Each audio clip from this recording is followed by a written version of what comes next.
you know, if you have an hour and a half practice and say, you know, you're going to split it up 30-30, then play a game for 30 minutes.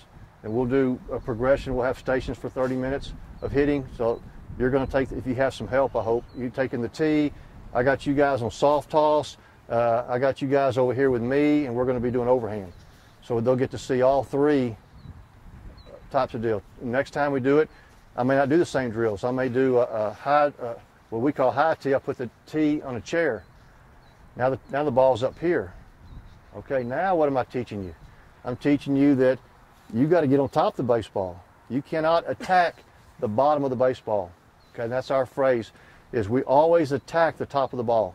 So again, it's realizing where the ball's at, and my body has to realize, well, that's a different path. Guys that have only one path to the ball are not going to play very long. You have to have 100th pass, you know, because the ball's going to be all over the zone. But yeah, break it up and try to get 3 or 4. Next practice, do 2 or 3 different drills. And you know, I may give them time to master that before we move on, but I want it to be fun and challenging, and we're reinforcing the same thing in each drill. The big thing now, and the thing that all these select facilities are going to, is the word core, okay? Core, core, core, core, everything's core. We do a lot of that in the fall, you know, where you're trying to develop this midsection, the back section, you know, so to try to direct that thought to your question, no, we don't. But some things I have done in the past is they make some I want to call them sand balls, but they're just little, they're like rubber foam balls. They're a little bit heavier. We've hit soccer balls, put those on a tee and make them hit the soccer ball. And it's amazing because they'll go, you know, and learning how to get there and drive through the baseball. Again, growing up, we hit tires. And to me, it just created a lot of bad habits, because then you're starting to get this shoulder and all this kind of stuff into it. So we don't do that. But you know, some people do that. I just had never found it to be beneficial. We try to get our stuff, you know, in the weight room and through med balls and that type of thing. What about timing? So the kids that go from coach pitch, they see the ball. Right. And they go to kid pitch and they don't see the ball until it's out here. Right. You see a lot of good batters in coach pitch. Right. Then when they get to kids pitch, they're struggling because they don't know where that release point is. Right. And how to time it. Right. And you just said the magic word. Okay. That's the struggle they will have all the way up. High school. We faced a kid last week that's throwing 74 miles an hour. He shut us out for 5 innings. Okay. I mean, it's like me pitching to them, and I'm like pulling my hair out. Guys, really? But that's the game. I mean, that's the game from here on up, is timing. We try to tell our guys, you've got to find a way to have multiple timing mechanisms. We finally started telling them they could not load till the ball is halfway to them.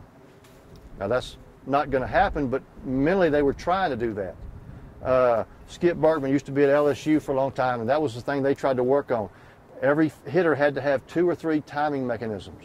And so, you know, against Connor Mays, you know, I'm going to be, my foot's just going to be boom, boom. Against a guy like me, you know, they may get their knee up here. And that's stuff that they struggle with. And you're right, that is the struggle. And really, that's what's going to separate the guys as they get older. But again, we do a great drill with that. We call it the 3-plate drill. We have 3 home plates, and I'll put them about 10 or 15 foot apart. Okay, so like if this was home plate 1, then home plate 2 would be right here, and then home plate 3 is up there. So that ball coming from the mound is going to be about 92. Okay, this one here in theory is going to be about 85, and this one back here I want it to be about 70. So we'll take 2 swings from each home plate, you know, with the coaches throwing. Okay, so when they're at this one here, boy, they're geared. You know, and it's quick stride, it's quick load, I'm ready to go. And they hit it. I put them here, they're not bad. I put them there, they can't touch it. Okay, but again, when we first do the drill, they can't touch it. And they're getting mad and frustrated, but they finally learn how to slow the load down. We're big on little circles with our hands. We call it a C. I want my C, I want my hands to be going up as my foot's coming to the forward. So now I'm ready to hit. Again, I'm predicating everything on Connor Mays' fastball today. So I'm attacking. I'm looking fastball, boom. Again, I'm closed and balanced. If Connor Mays isn't pitching today, then for me and our guys and our verbiage is we slow the C down. So I don't have a fast C. Today I've got a slow C. Some of you guys may remember the old record players used to be at 33, 45 and whatever. So that's what we try to do. Today it's just a slow, boom, and then the fast one. That works for some of them. Some of them have a leg kick. Some of them have whatever. But that's what you're going to have to fight from here on out, is the timing. Questions? Coach, you got any recommendations on how to teach them how to slide? Yeah. Get down. I was hoping I would have to get down on the ground. And what we teach them at camp is we want to try to slide in our legs, make a 4, okay, the shape here, and we want our hands in the air.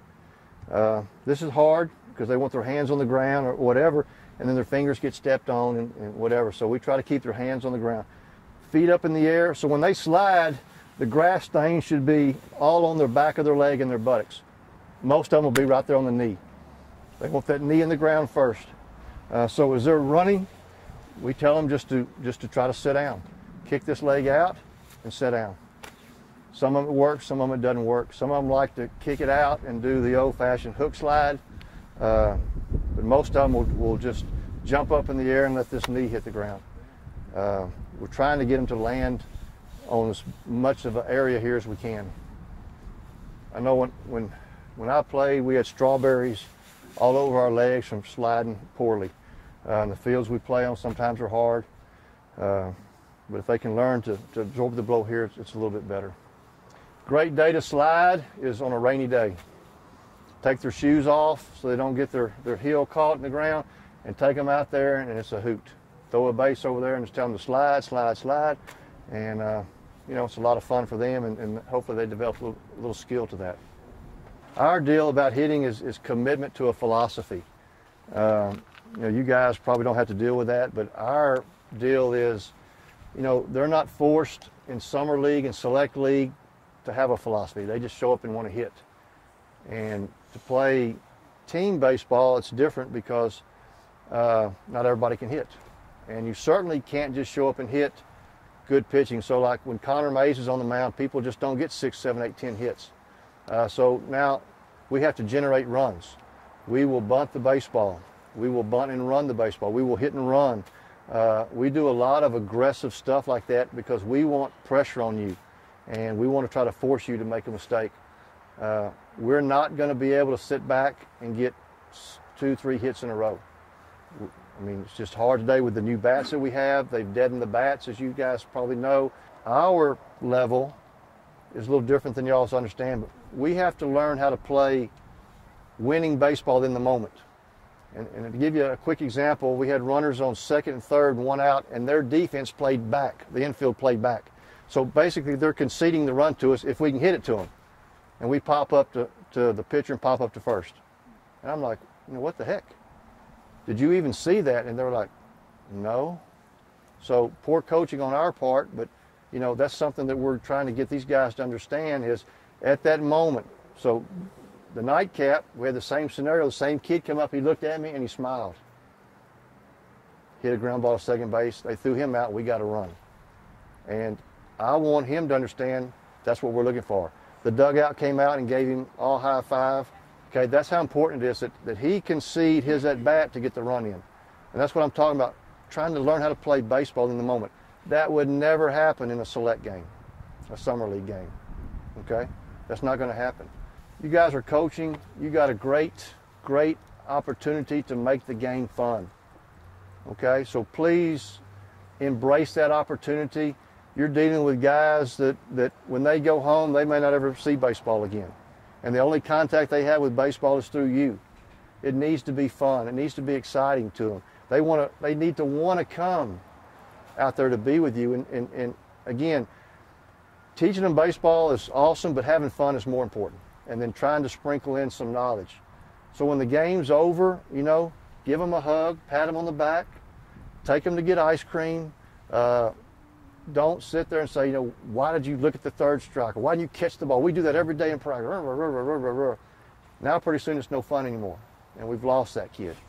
And we don't want to lose them. We want to keep them in. So, again, just remember, you may be the only link he has. He goes home and they're playing Nintendo or watching TV or whatever. So, they even play Nintendo anymore? Xbox or whatever.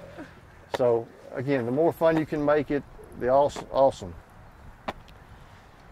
So everybody needs a catcher, but what makes a catcher? I mean, I can put the gear on some kid. Right. But what are the tools that he needs to have? Is it in his head? Yeah, basically it's the guy that's not afraid to get the stuff on. And then it's the guy that can catch the baseball without turning his head or blinking his eye. He's got all this gear on, $300 worth of gear, and they want to turn their head. So it's a guy that can learn to not blink his eyes, can keep it, can catch it when they swing. You know, then you just start progressing from there. You know, guys that can block and guys that can move around, guys that can throw to the bases. You know, those are all bonuses as you go up. And at our level, there's enough wild pitches that Right. we need a guy who's quick. He Right. can get up, get the ball off the Right. stop before the guy steals. And usually, you know, I Now, mean, is that at your level? well, many it's wild the same. I mean, it's the same because we can't have a wild pitch. It's a run at our level with the distance we have. So again, quickness is an attribute. Used to be they put the heavy kids at first base and catcher. Well, that works great until a ball goes by. You know, then they got to go get it and 2-run score time he gets it. So again, athletes is what we're looking for. The better athlete he is, the better catcher he's going to be. Usually they don't want to catch. You know, they want to be the shortstop or the pitcher. But again, a guy that can put the gear on, a guy that can catch the baseball, you know, a guy that, and again, when you start pitching, the biggest problem is that those guys sit like this. Okay, now they can't move. Okay, try getting down here and then try and move quick somewhere. You know, you're kind of locked in here. We make them get in what we call a jockey position. Okay, so they're here like this now. Okay, now I can step, I can stand up, I can go down. I have a lot more mobility.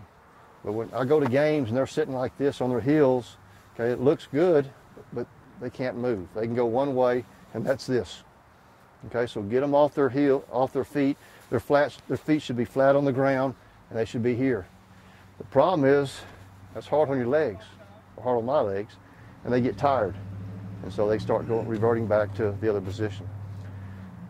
If you have 2 catchers, that's awesome. Catch one half a game, catch the other one half a game. His question was, do I let them catch on their toes in this position with nobody on base? And at our level, no. I mean, our level will still be flat on the ground and down in here. Your level is probably fine. But nobody at high school or college would do that.